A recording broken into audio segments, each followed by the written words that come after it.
Você está com a sua Bíblia aberta aí? Mantenha ela aberta, eu não vou ler agora, mas Jeremias 17:9. Deixa aí nesse texto e olha para mim por um momento. Nós podemos viver a nossa caminhada de fé ou a nossa vida sobre 3 estilos e decisões. O primeiro é achando que tudo é responsabilidade minha e que eu sou responsável de tudo, o meu sucesso, o meu fracasso, o meu êxito, tudo depende apenas de mim.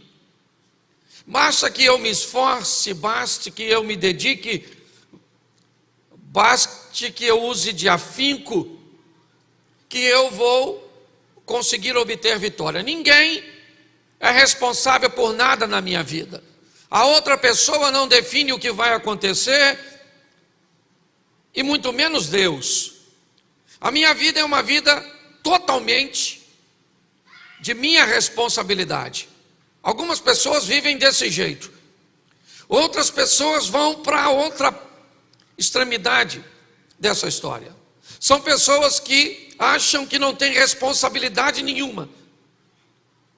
Ou seja, nada depende ou é de sua total responsabilidade.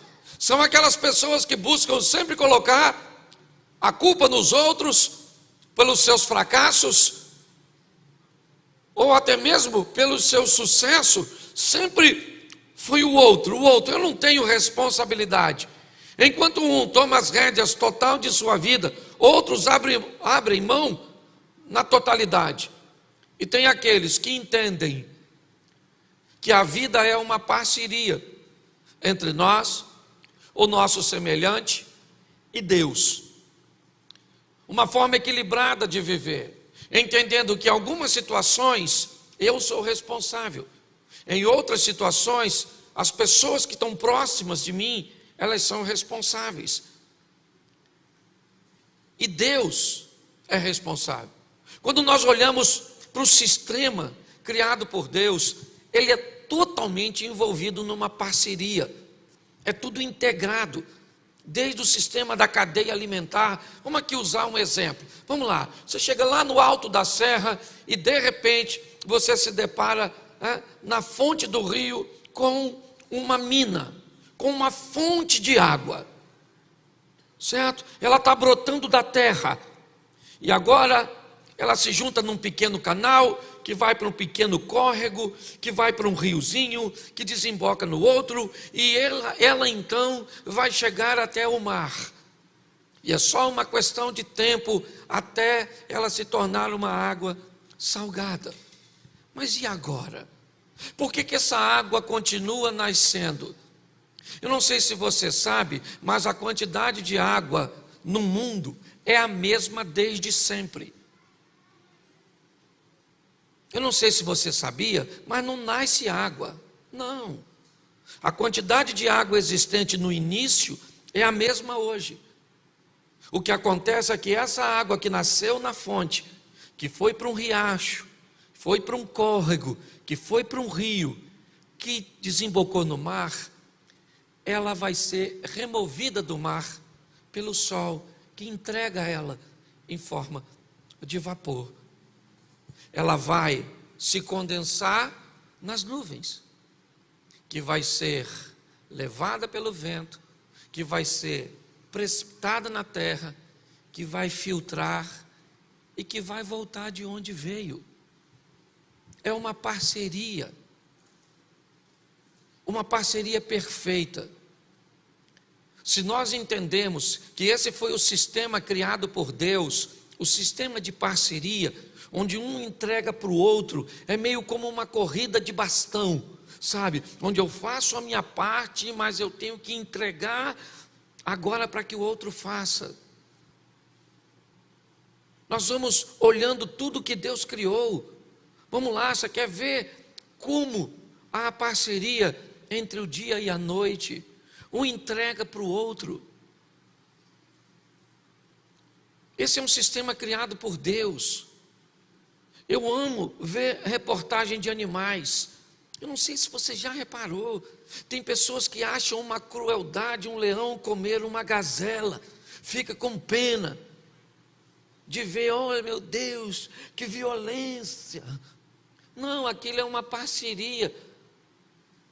Você vai num Serengeti, por exemplo, na África, tem 1.200.000 gnus.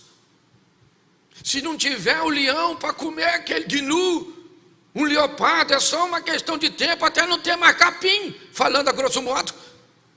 Os bichos comem tudo. E por que tem mais herbívoro do que carnívoro? Porque tem mais planta do que carne. E quem criou isso tudo de forma maravilhosa, ainda que alguns continuem com pena?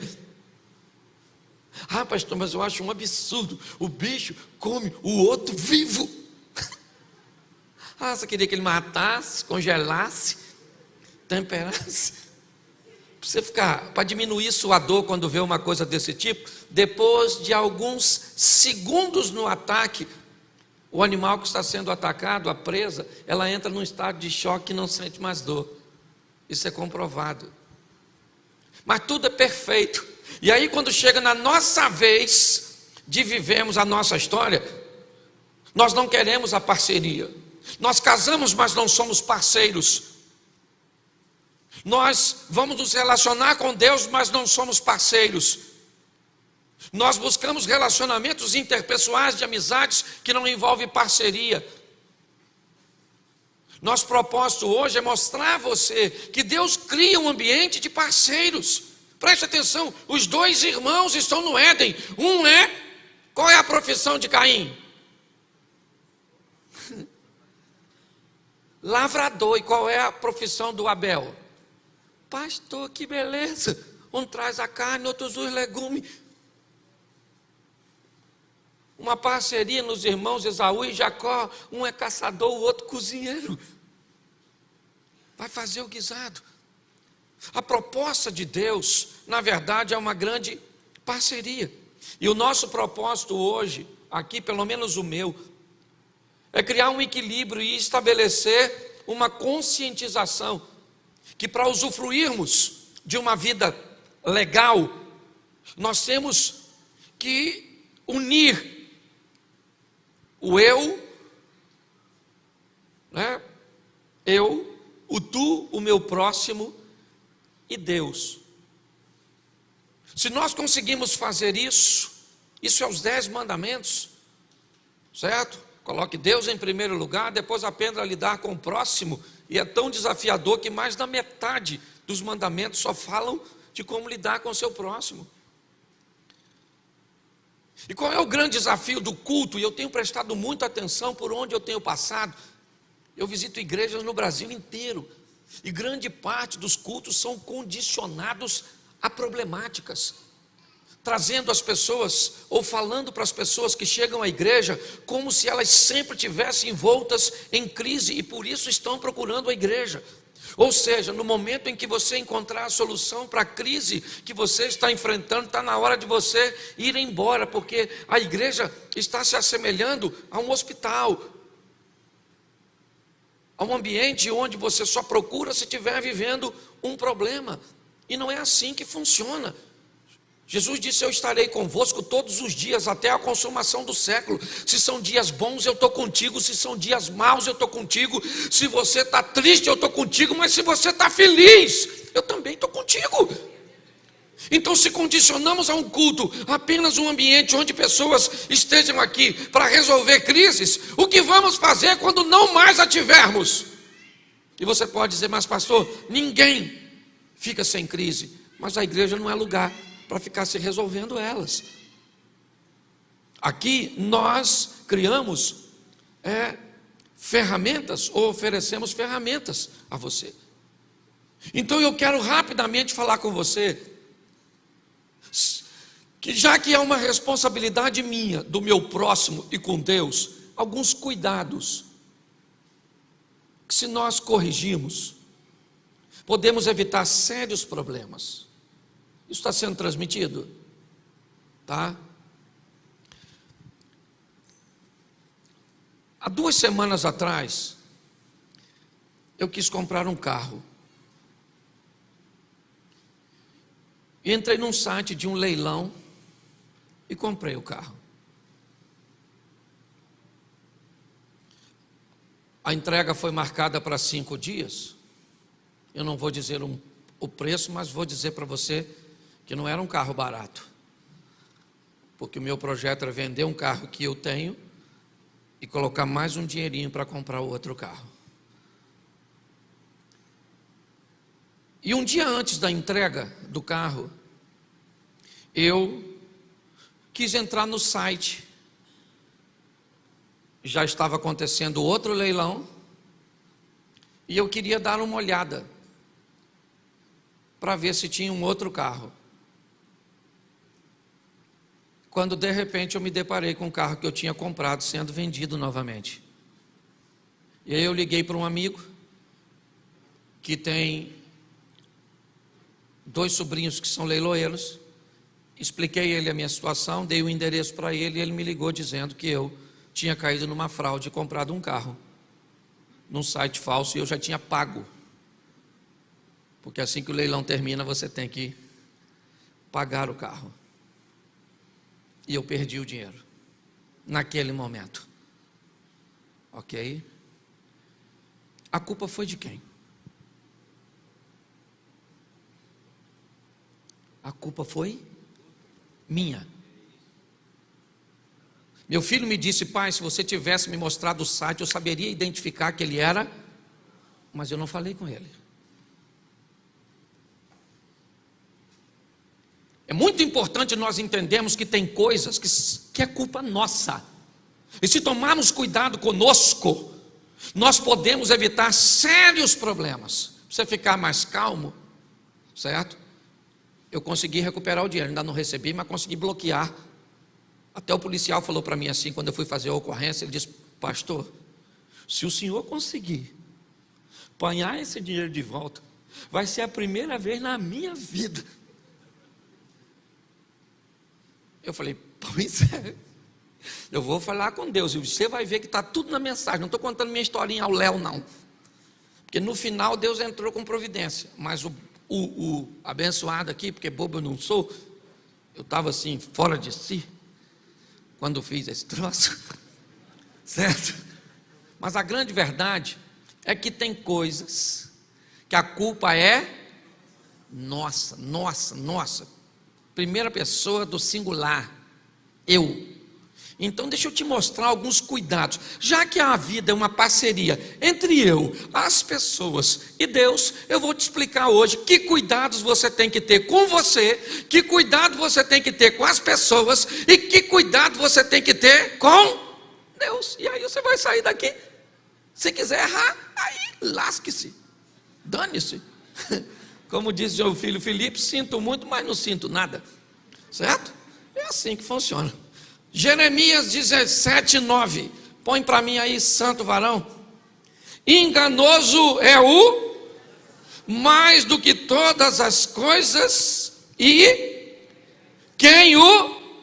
Você tem que ter cuidado com você, porque a Bíblia está dizendo que o coração do homem, o seu coração é enganoso. Porque tem gente que diz assim: faz o que manda o seu. Faz não, que você já sentou em muita coisa ruim. Certo? Não, mas eu senti no meu coração e me lasquei, mesmo com o coração sentido. Então deixa eu falar uma coisa para você: cuidado com... E coração não é essa bomba aqui não, tá? É isso aqui, ó. Cuidado com o seu coração. Cuidado, porque ele pode levar você para lugar tão ruim, que depois para sair de lá pode ser tão difícil. E se você não aprender a viver uma vida de parceria, você bota a culpa no Satanás, você diz que sua mãe não criou direito, você diz que o culpado é seu marido, que é a sua sogra, que é o PT, a esquerda, que é isso, que é o Trump. Você diz que todo mundo é culpado, menos você. Até porque isso vai dar mais para você cometer outro erro. Você nunca errou, sempre quem erra é os outros. O bom de ter culpa é que quando a culpa é nossa, a gente coloca em quem a gente quer. Então a primeira coisa que eu quero que você entenda, que você tem que ter cuidado com você, é porque o seu coração é enganoso. Quando eu vi aquele carro, naquele preço, naquela cor, o meu coração falou, é seu, Deus vai te dar. O coração miserável de fé me impulsionou a reagir de uma forma incorreta. Então deixa eu falar uma coisa para você. Quando o seu coração falar alguma coisa para você, conversa com ele.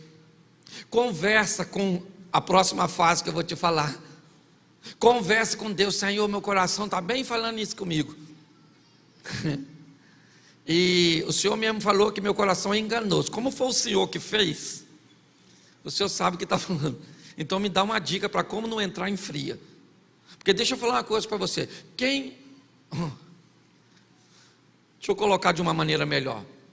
A maioria dos problemas que já tivemos hoje na nossa vida, o culpado fomos? Sim ou não? Sim ou não? E por não termos a habilidade de dizer uma palavrinha que foi o primeiro exemplo que a Bíblia me dá. Qual é? Quando Eva falou, Adão, come o fruto, o que Adão tinha que falar? Não vou. Não vou, é isso aí, irmã. Não vou comer. Ah, mas eu comi e não morri. Dane-se, a hora que Deus chegar eu falo, não morreu. Olha aí, mas desobedeceu. Mas ele disse não. O que ele disse? Lascou a vida dele e a nossa, por causa de um sim. Se tem uma palavrinha abençoada que você tem que aprender, é falar não. Fazer uma avaliação não é bom, e não precisa nem ser ruim não, a Bíblia diz, fuja da aparência se parece mal, não precisa ficar para ver não. Ah pastor, mas aí todo mundo vai dizer que eu sou ruim. Qual o problema? Então dá uma olhada, você tem cuidado com o seu coração, porque a Bíblia diz que há perversidade nele. Eu sei que é duro falar isso de nós mesmos, mas é o que a Bíblia está falando, certo? Segundo, bota aí, 1 Samuel 16, 7. O que você tem que ter cuidado com você?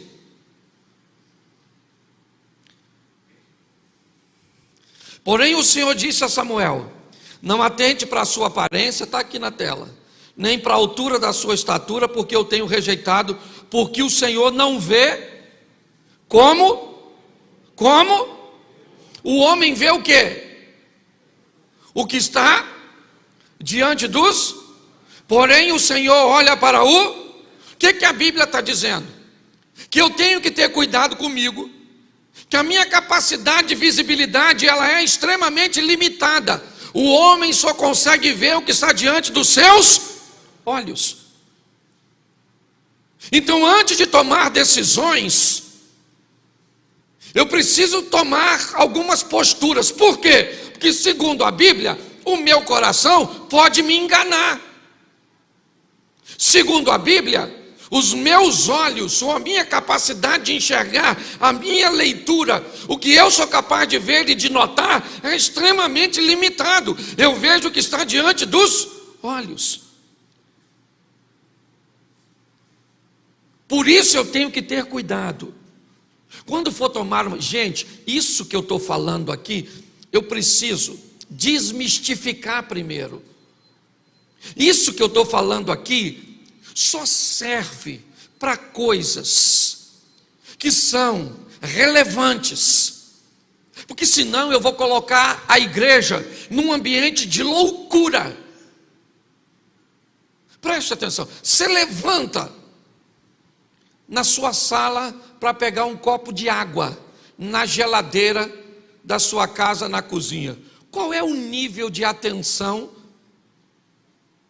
que você estabelece para executar essa tarefa?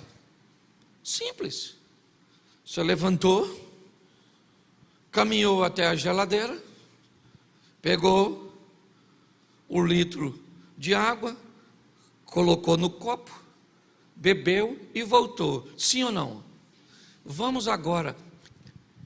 Você vai atravessar a Washington Luiz, num local onde não tem passarela, sexta-feira, certo? Feriado prolongado, e tu vai atravessar a pista. Como é que tu faz? Tu levanta, atravessa a pista. Não. Você olha, você estabelece uma rápida. Por quê? Por que é que para pegar um copo de água, você libera um nível de atenção pequeno, uma preocupação pequena, se você fosse atravessar uma pista? Porque aqui a sua vida não está em jogo. O que eu estou dizendo para a igreja, tenho falado para mim já há muitos anos, Cláudio, todas as decisões que você for tomar, que podem te gerar, que são decisões, que no momento de executá-las, se elas não forem bem feitas, podem te causar grandes danos. Utilize um nível de atenção grande. É isso. Para coisas pequenininhas, o que eu vou vestir? Se eu vou ali comprar alguma coisinha, se eu vou ligar a televisão, se eu vou mudar se eu vou fazer isso, se eu vou fazer aquilo. Eu não estou dizendo isso. Porque se você errar na escolha de uma roupa, o dano é pequeno. Se você errar na escolha de um programa, o máximo que vai acontecer é você dormir porque ele estava chato, ou você mudar de canal. Mas se você erra na escolha de um cônjuge, desgraçou a sua vida. Se você erra numa escolha profissional, você pode comprometer sua vida por muito tempo, até corrigir a rota. O que a Bíblia está dizendo é isso. O que eu tenho que ter cuidado comigo? Porque o meu coração, a minha maneira de perceber as coisas, elas não conseguem me dar uma noção total. Então, quando a decisão for comprometedora, utilize-se de um nível de atenção, de cuidado, de respeito. Por quê? Porque aquilo pode te causar grandes problemas. As pessoas me dizem: ô pastor, eu só falho. Sim, mas você não precisa falhar em coisas que te tragam tanto prejuízo. É só isso. É falhar em coisas, e isso nós vamos fazer, que não nos causem danos ou prejuízos menores. É só isso. Então, mais 2 conselhos que eu quero lhe dar para você aprender a lidar com você. Tiago 1,14 é um excepcional. Tiago 1,14.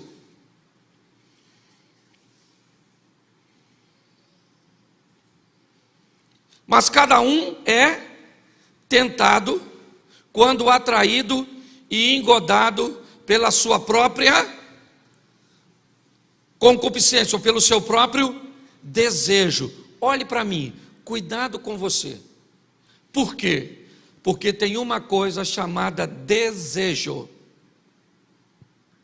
E o desejo pode ser aproveitado por outras pessoas e até mesmo por Satanás para te trazer prejuízo. Fique atento aos seus desejos, cuidado com eles. Eu não tenho problema com pessoas que desejam coisas. Eu não tenho problema. Eu tenho problema com o que as pessoas fazem com tais desejos. Desejo, a Bíblia diz que o meu coração é enganoso, que nele há perversidade. A Bíblia diz que eu não consigo ter uma visão nítida.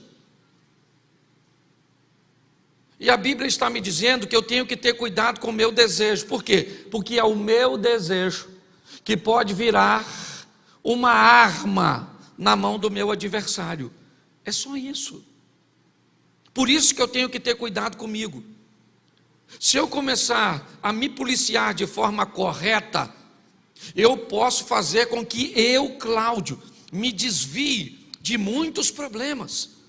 E se você quer saber se não pode piorar, o apóstolo Paulo ainda diz algo na carta aos Romanos, no capítulo 7, no verso 15. Coloca aí. E eu fecho essa parte de cuidado para conosco. Porque, você pode ler comigo? Porque o que faço, pois o que quero, mas o que aborreço, falando esse negócio aí? O apóstolo Paulo.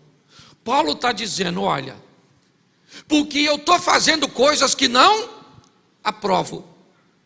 E as que eu queria aprovar eu não estou, mas eu fico triste com aquilo que mas eu continuo fazendo.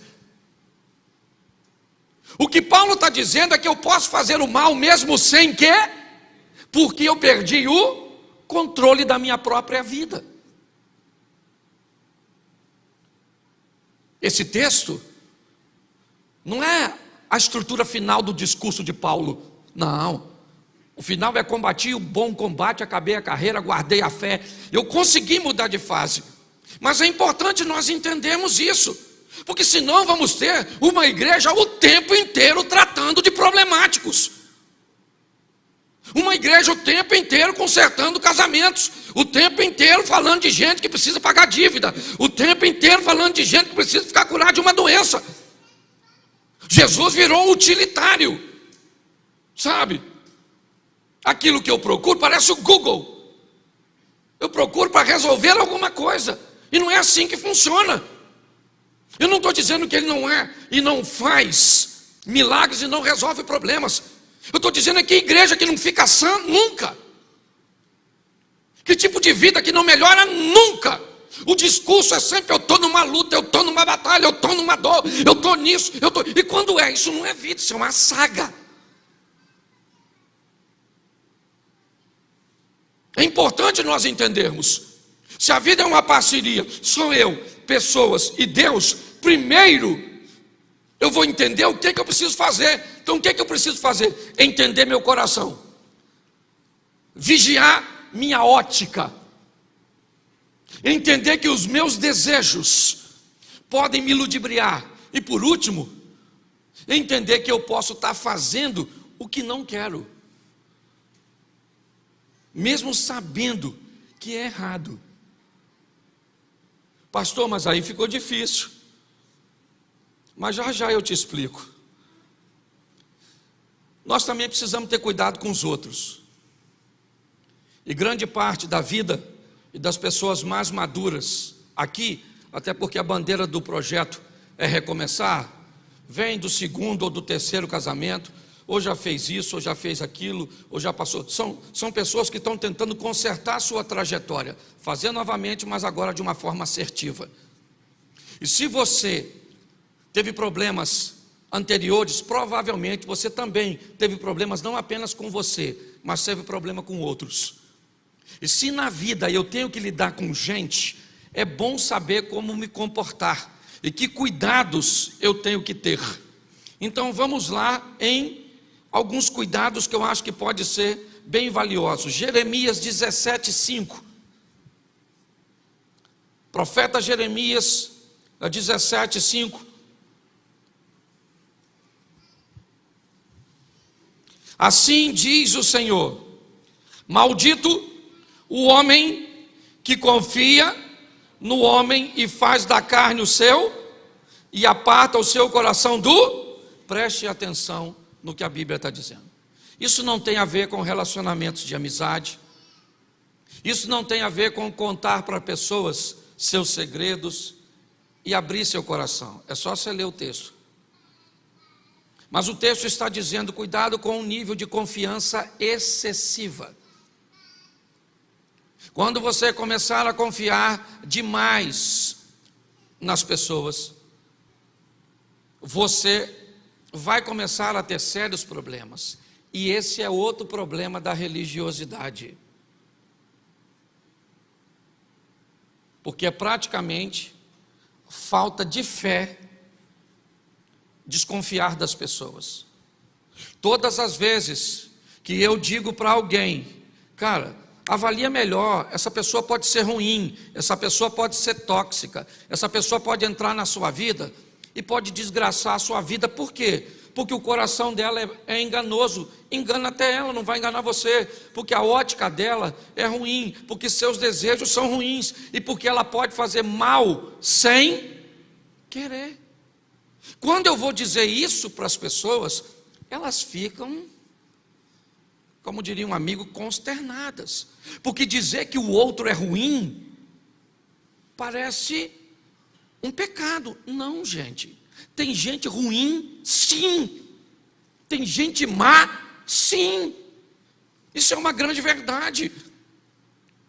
Se eu não aprender a entender isso, eu vou ter sérios problemas. Quando a Bíblia me instrui nesse ponto, eu preciso ser maduro para entender. A Bíblia diz: maldito, mal falado vai ser aquela pessoa cuja qual colocar a sua confiança em outra pessoa. Então eu vou lidar com maturidade. Sabe como é que eu lido com gente? Já viu os anéis de Saturno? Está aqui, ó. Saturno aqui, o primeiro anel, pertinho, o segundo anel, o terceiro anel, o quarto anel. A minha vida, imagine que eu sou Saturno. Esses anéis são os níveis de vida que eu estabeleço. E esse aqui é você. Você entra na minha vida sempre no último anel. Seja você quem for, amigo de quem for, filho de quem for, ninguém entra na minha vida aqui, entra aqui. À medida que eu vou convivendo com você, sob níveis de influência, é isso. Eu preciso aprender e ter cuidado com as pessoas, com os outros, por quê? Para não colocar neles um nível de confiança excessivo, porque a Bíblia diz que maldito é o homem que confia no outro. E eu tenho que aprender a estabelecer níveis de relacionamento e referências, porque são minhas decisões. Estou conversando com alguém começa a falar mal de fulano. Quando alguém fala mal de alguém, uma parcela da maldade que ele está falando, ele está falando dele mesmo. Ninguém que é bom fala mal dos outros. Ninguém que é bom fala mal dos outros. Ninguém que é bom, ninguém, não interessa a intenção. Quando alguém chega para você para falar mal de alguém, tira 10% desse mal e bota na conta de quem está falando. É assim que funciona. Nós precisamos avaliar nossas referências. Porque você sai da igreja, meu irmão, é o tempo inteiro, sabe? É o tempo inteiro, é rede social, rede social, rede social. É uma das coisas que me trouxeram para onde eu estou. Mas eu devo ter uns 20 dias mais ou menos, a não ser as postagens que eu tenho que fazer de contrato. Eu não mexo mais nisso. Você quer saber? Eu nunca postei nada no meu Facebook. Eu nunca postei nada. Está meu filho aí que sabe, e quem mexe na minha... Eu nunca postei nada no YouTube. Não estou falando contra, não. Meu mecanismo de divulgação. A única rede social que eu já postei hoje na minha vida, eu nunca postei Twitter, é o Instagram. Mas virou um absurdo as redes sociais, sabe? Pedido de proximidade, de amizade, é uma coisa louca. E aí as pessoas vêm, aí eu pergunto logo. Porque muitas vezes quando alguém vem me contar um de seus problemas, a primeira coisa que eu faço é entrar na rede social das pessoas. Eu quero ver que tipo de fotos elas colocam, o que elas fazem. Eu quero ver, porque aquilo ali define quem ela é. Esses dias o cara não estava pagando pensão alimentícia e foi para a audiência. Foi lá que estava sem dinheiro. O advogado da esposa falou: meritíssimo, dá uma olhada na rede social, assim, tomando um chopp, viajando para não sei onde. E ladrão de mamadeira, não pagava a pensão alimentícia, foi preso com a infração dele. Ladrão de mamadeira. Você está rindo, mas o assunto é sério. Nós precisamos consertar nossa vida, entende? Estabelecer uma linha de aprendizado onde eu aprenda a selecionar pessoas. Quando eu era garoto, uma seleção que não era bíblica, mas quase bíblica. Antes de ser amigo de alguém, coma com ele um saco de sal. E os antigos falavam disso. Eliezer sabe que é velho igual eu. Pastor Renato riu, mas é mais velho que nós dois. Escute só, era aquele saco da roça, daquele sal grosso, desse, você sabe quanto tempo leva para comer um saco de sal daquele de 30, 40 quilos? É muito tempo. Hoje eu vejo gente que entra na fila do banco, já conta tudo para os outros. Como é que vai assim? Olha, tudo bem? Tudo bem. Muito prazer em conhecê-la, meu nome é Antônia. Desculpa eu me emocionar, menina. Estou com um problema no meu casamento, também estou doente, estou devendo umas coisas. Você conhece ela, mas abre o coração com facilidade, meu Deus do céu. Ô gente, que bagunça é essa? Colocar pessoas na posição errada na sua vida pode prejudicar você e a pessoa, porque a pessoa é boa, mas se colocar no lugar errado, você pode ter sérios problemas. Então cuidado com isso. Por quê? Porque é estilo de vida, gente. Sabe? Ah, pastor, eu estou aqui, pastor, faz 3 meses que eu estou numa luta. Show de bola, show de bola. 3 meses você está na luta? Cara, o que aconteceu? Eu não fiz um negócio errado, eu dei um mole na internet, eu fiz isso, eu fiz aquilo, pastor, não vigiei, e aí eu tive um problema na empresa, nos negócios e tal, ou eu fiz isso, pastor, eu aqui estou com um problema na saúde agora, porque eu fiz isso, tem 3 meses, 4, 6 meses que eu estou nesse dilema. Show de bola. Acidente de percurso, certo? Pastor, meu casamento está ruim faz 25 anos. Hã? Não pode. Ah, pastor, o que está acontecendo? Me perdoe. Cada um tem sua régua, é verdade. Tem sua vida, é verdade. Mas não pode, não cabe. No evangelho que eu aprendi, no evangelho de Cristo, não cabe. Você está entendendo? A historinha da escravidão do Egito, de 400 anos, isso acabou. Nós precisamos nos posicionar, mas para isso, nós vamos ter que ter o cuidado.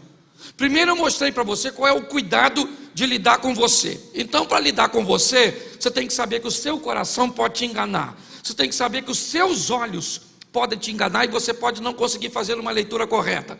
Tenha cuidado com os seus desejos e cuidado porque você é capaz de fazer mal até sem querer. Tenha cuidado com os outros. Por quê? Cuidado para não confiar demais e depois ficar desapontado, porque pessoas não fizeram para você coisa que elas nunca disseram que fariam, ou às vezes até deveria fazer, mas foram ingratas. E isso azeda seu coração. Cuidado com as suas referências. Salmo 1, aprenda a selecionar pessoas e a colocar as pessoas na posição certa. Agora, cuidados para lidar com Deus. Números 23, 19. Coloca aí, santo. Preste atenção nisso. E se não prestou atenção nas outras, vale a pena essa, porque ela é a mais importante. Números 23, 19. Deus não é homem para que, nem filho do homem para que se porventura, diria ele, e não, ou falaria e não. Se você vai lidar com Deus, escute aqui, principalmente essa galerinha nova, tá bom? Se Deus falou que você quer se relacionar com Deus, aprenda e tenha cuidado. Ele falou, ele vai de bom e de ruim. Cuidado com isso. Porque tem gente dizendo, a Bíblia é questionável, eu não concordo com isso, eu acho que fulano não devia ir para o inferno, eu acho que isso não é tão pecado assim. Beleza. Discuta isso até na esfera do seu semelhante. Agora, se vai lidar com Deus, a Bíblia está dizendo, ele vela por uma coisa que infelizmente a maioria de nós nem ligamos mais: nome. Se tem uma coisa que Deus preza, é seu nome. O nome dele é sobre todo o nome. Então descubra uma coisa: Deus vai falar, fulano não vai para o inferno. Então, meu irmão, se agrada a mãe dele, se agrada o pai dele, o marido, se agrada a esquerda, a direita, o movimento não sei das quantas, se é a favor, se é contra, meu irmão, vai para o inferno, porque Deus é soberano e acabou. Ele falou, ele vai fazer. Só deixa eu abrir um parênteses aqui, principalmente para os irmãozinhos que têm ministério. E vem às vezes para a gente dizer: ah, pastor, eu encontrei 2 profetas, 3, que diz que eu vou fazer isso, que eu vou fazer aquilo. Show de bola. Deixa eu te explicar como é que funciona o percurso. Numa caminhada na sua vida, durante a caminhada, se você tem alguma coisa a ser realizada no futuro e Deus vai te sinalizar, quem vai fazer isso vai ser profeta. É o profeta que vai dizer: vejo você com o microfone na mão, vejo você viajando, vejo você cantando, vejo você numa empresa, vejo você fazendo isso, isso e isso. Esse é o profeta, essa é a primeira fase. A segunda fase é a fase que migra do profeta para o rei. Porque enquanto o profeta diz o que vai acontecer, é o poder do rei que faz com que você saia de uma fase para ir para outra. Sua vida vai mudar, não enquanto Deus ainda está falando com você através dos profetas, mas quando Ele começar a falar com os reis para levar você, para colocar você na posição que Ele quer. Então cuidado para não queimar etapa. Deixa eu falar uma coisa: hoje as pessoas olham o ministério do pastor Cláudio, eu tenho 29 anos de ministério. Deixa eu te falar, a primeira oferta que eu ganhei para pregar num lugar foi 5 anos depois que eu pregava. A primeira oferta que eu ganhei, que tinha um valor de meio salário mínimo, Jorge, eu ganhei depois de 12 anos que eu pregava. Porque até o 5º ano eu trabalhava numa empresa e eu não aceitava, eu tinha vergonha de aceitar a oferta. Eu só passei a aceitar a oferta porque eu pregava tanto que o dinheiro que eu ganhava no meu trabalho já não dava mais para manutenção, combustível, pedágio, para continuar pregando. Então eu fui obrigado a fazer. Foram fases que passaram. Hoje, muitas pessoas, eu sei que olha para o meu ministério e olha o que eu vivo hoje, mas não conhece a história. Por quê? Porque eu tive na minha vida muita gente falando do que eu ia viver. Profeta com força: pastor, eu vejo você com mala, viajando para lá e para cá, e isso. E eu falava: viajando em avião, nunca entrei no avião, tenho medo de altura, uma passagem cara. Lembra que passagem de avião você tinha que vender os 2 rins para comprar? Lembra disso? O pessoal na minha época começou a andar de avião, nego andava de avião de terno e gravata, porque era um negócio tão expressivo. Ana, parecia que você ia para uma audiência. Hoje você chega no aeroporto, o cara descalço, de chinelo, tudo, entra no avião. Entendeu? Você consegue entender isso? Mas aí, um determinado tempo depois, os profetas pararam de falar comigo. E aí começaram a falar os reis. Gente que tinha força para me levar para congressos, para me colocar em determinados lugares. Aí a minha vida começou a mudar. Mas se Deus falou, Ele vai. Amém? João 13:7. Só mais 3 versículos e eu termino. João 13:7. Me ajuda aí, santo, com a rapidez. Respondeu Jesus e disse: o que eu faço não sabes tu agora, mas tu saberá. Segunda coisa, você vai lidar com Deus, você tem que ter cuidado. Deus é bom. Deus é. E o que Ele faz nós não entendemos, mas nós vamos entender. Então Deus é. Está assim de gente, falando que Deus é ruim. Cuidado para lidar com Deus. Ah, pastor, Deus, eu não entendo porque meu filho morreu. Eu entendo, estava vivo. Nossa, pastor, o senhor é insensível. Sabe qual é o problema? É que quando um dos seus morre, sai de perto de tu, mas não sai de perto dele, porque Deus estava com ele aqui e vai estar com ele lá. Ah, mas está doendo em mim. Você acha que eu sou o centro das atenções? Não. Ninguém quer morrer. Está afim de morrer? Quer que um parente seu morra? É lógico que não, mas se morrer. Ué, gente. Ah, pastor, só em pensar eu já choro. Pois é, eu vou deixar para chorar depois que morrer. Senão é 2 choros. Um que não morreu. Eu já vi gente chorando por troço que ainda não aconteceu. Ah, pastor, vou fazer um exame. O que é? Deu ruim? Não fiz ainda não. Estou infeliz, está chorando. Deixa para chorar depois que fizer, se tiver necessidade. Deus é bom. Fala assim, bom. Eu posso não estar entendendo, mas Ele é. Pode estar tudo de cabeça para baixo, mas Ele é. E pronto, eu só não estou entendendo agora. É só isso. Você vai lidar com Ele. Para de dizer que Deus é ruim. Não entendo Deus, eu não concordo com Deus. Então vá para o inferno. Bom é o Satanás. Terceiro, gente, hoje eu fiquei nervoso, desculpa. 1 Samuel 15, 22, já passei 1 minuto. Mas eu sei que nesse segundo culto também não vai ter muita gente, que eu estou olhando ali do lado de fora. Ah, já até que pela quantidade que tem aqui, você vai ter que ficar no segundo. Foi eu conseguir pregar. 1 Samuel 15, 22. Porém Samuel disse, tem porventura o Senhor tanto prazer nos holocaustos e sacrifícios, como que se obedeça a palavra do Senhor? Eis que obedecer é melhor do que sacrificar, e o atender é melhor do que a gordura de carneiro. Se você vai lidar com Deus, sabe que se tem uma coisa que encanta a Deus, não é a nota de 100, não é a sua voz maravilhosa, não é a sua lágrima. O que encanta a Deus é o seu nível de obediência. Pensa no negócio que Deus gosta. É pai. Se tem uma coisa que pai gosta é de filho obediente. É ou não é? Hoje o pai quer que o filho ame. Você já viu uma mãe de hoje pergunta para os filhos: você me ama, meu filho? Fala para a mamãe. Você lembra do seu pai falando isso?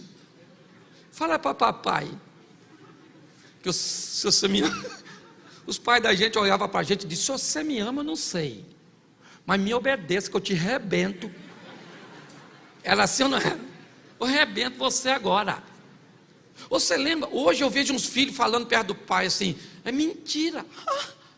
Se você falasse quando visse seu pai mentindo, mentira, o que você estava usando nesse local de dente? Que você tem? Se não era uma prótese, sim ou não? Deus quer lidar com Deus, aprenda, certo? Ele vai fazer o que falou que faz. Ele é bom e Ele quer filhos obedientes.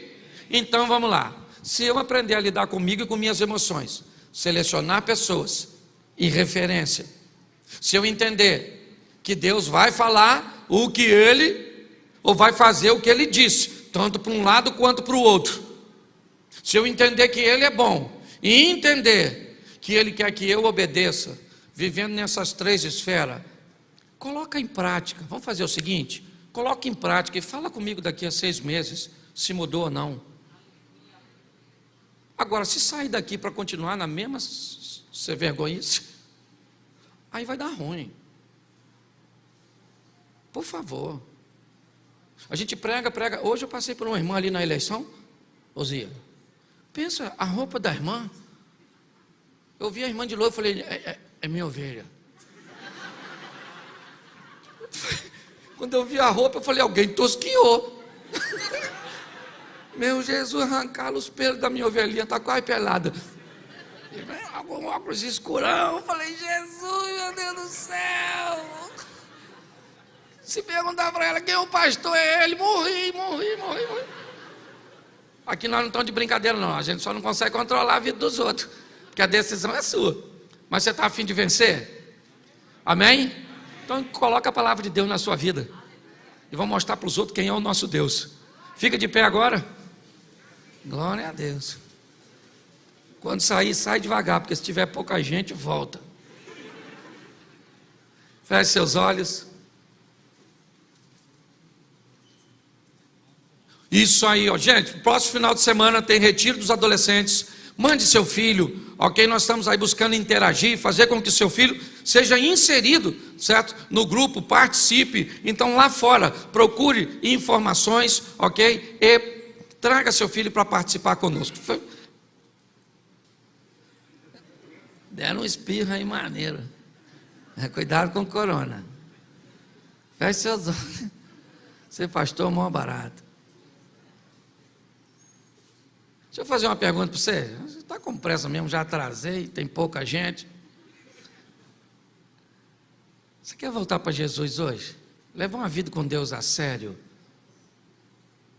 Dizer para Deus: Senhor, eu estou precisando equilibrar esses níveis. Já achei que tudo dependia de mim, já achei que tudo dependia dos outros, já achei que tudo dependia do Senhor, e minha vida não andou, porque ou eu confiei nos outros, ou eu fui irresponsável achando que minha fé era suficiente para suprir tudo, ou que conseguiria tudo na minha força. Se um desequilíbrio tomou conta da sua vida, e hoje você quer equilibrá-la, a decisão é agora. Então, com muito respeito, em nome de Jesus, se hoje você quer voltar para o Senhor, se você quer começar uma caminhada de fé, só se tem alguém assim aqui, eu quero que você levante a sua mão e eu quero orar por você. Tem alguém? Isso, vem para cá. Sai do seu lugar e vem para cá, eu quero orar por vocês. Vem aqui. Vem aqui um pouquinho. Foi você que você levantou a mão, não? Não, que você fez assim, perdão. Tem mais alguém? Tem mais alguém? Não? Oi, irmãozão, o culto hoje foi por sua causa, hein? Isso está com moral com a chefia, hein, irmão? Estenda suas mãos para cá e vamos agradecer a Deus. Senhor, muito obrigado pela vida do teu filho. Todos os recursos desse mundo não são suficientes para comprar a alma desse homem. O culto vai acabar, eu não posso ir com ele, mas o Senhor pode. Abençoa e recebe o teu filho nessa noite. Muito obrigado pela vida dele, em nome de Jesus. Amém. Você pode aplaudir o Senhor? Eu preciso só que você dê um pulinho ali, ó. Só para o casal anotar seu nome, que depois eu quero manter um contato com você, e eu preciso disso. Chega lá. Feche seus olhos. Que o grande amor de Deus, nosso Pai, a graça de nosso Senhor e Salvador Jesus Cristo e as doces consolações do Santo Espírito de Deus seja para com todo o povo do Senhor, e todos digam: amém. Que Deus te abençoe, vá em paz, boa semana. Quarta-feira